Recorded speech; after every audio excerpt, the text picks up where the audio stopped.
Hello everyone and welcome back to another video from Crazy Gamer.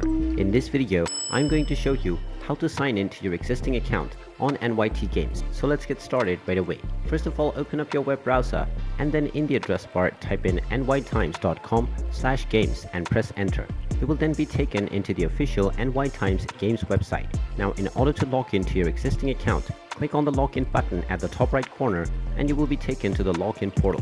Now if you created your account using your Google or your Facebook or your Apple account, you can click on the respective buttons and proceed with the respective account. Otherwise, enter your email address in the email address box and then click on continue. You will then be asked to enter your password.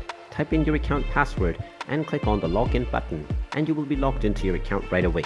You can also click on login without password in order to get a verification code to log into your account without any password if you have forgotten it. And there you have it. That is how easy it is to log into your existing account on NYT Games. If you find this video helpful, make sure you hit that like button and subscribe to our channel if you haven't done so already. Also ring that notification bell to never miss another update from us.